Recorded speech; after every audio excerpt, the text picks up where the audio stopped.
وزیر اعلیٰ خیبر پختونخوا سہیل آفریدی جو حرکات و سکنات کر رہے تھے، اس کے بعد ان کی یہ شامت آنا تو بنتی تھی. تو فائنلی جناب ان کی گرفتاریوں کا جو سلسلہ ہے وہ شروع ہو چکا ہے. اس سے پہلے بھی میں ولاگ میں آپ کو بتا چکی تھی، لیکن اب ان کے اوپر ایک اور مقدمہ درج ہوا ہے. یعنی اتنے مقدمے کہ آپ کو یاد ہے کہ پہلے گنڈا پور کے اوپر بھی بہت سارے مقدمے ہیں، اور پھر گنڈا پور جو ہیں وہ سارے مقدمے ان کو کھا گئے. یعنی گنڈا پور اب نہیں ہے. حالانکہ کچھ لوگوں کو لگتا تھا کہ گنڈا پور تو اسٹیبلشمنٹ کے بڑے کلوز ہیں، ایسا تو ہو ہی نہیں سکتا کہ گنڈا پور جائیں. پھر لگتا تھا کہ سہیل آفریدی آئیں، ایسا تو ہو ہی نہیں سکتا، یہ تو صرف ایک ڈرامہ ہو رہا ہے. تو اب میں آپ کو پھر سے بتا رہی ہوں کہ جو سہیل آفریدی ہیں، ان کا جو انجام ہے وہ گنڈا پور سے بھی زیادہ خطرناک ہونے والا ہے. اب جناب ان کے خلاف جو مقدمہ درج ہوا ہے وہ پیکا ایکٹ کے تحت جو ہے وہ ہوا ہے، اور اس کی جو تفصیلات ہیں وہ میں آپ کے سامنے رکھتی ہوں.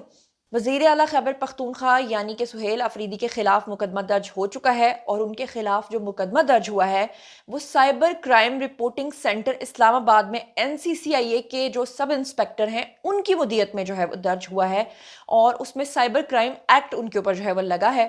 مقدمے کا جو متن ہے اس کے مطابق اس میں یہ کہا گیا ہے کہ سوشل میڈیا پر موجود ویڈیوز میں ریاست اور قومی سلامتی کے اداروں کی ساکھ کو نقصان پہنچانے کی انہوں نے کوشش کی ہے، اور انہوں نے اڈیالہ جیل کے باہر ریاستی اداروں کے خلاف جھوٹ پر مبنی جو میڈیا ٹاک ہے وہ کی ہے. اور متن کے مطابق کہا گیا ہے کہ PTI کے آفیشیل پیج سے بھی ریاستی اداروں کے خلاف ویڈیوز کو پھیلایا گیا ہے. اس کے علاوہ انہوں نے ایک بڑا ہی متنازع قسم کا بیان دیا ہے جس میں انہوں نے کہا ہے کہ مسجدوں کے اندر جو ہے وہ کتے باندھ دیے گئے ہیں.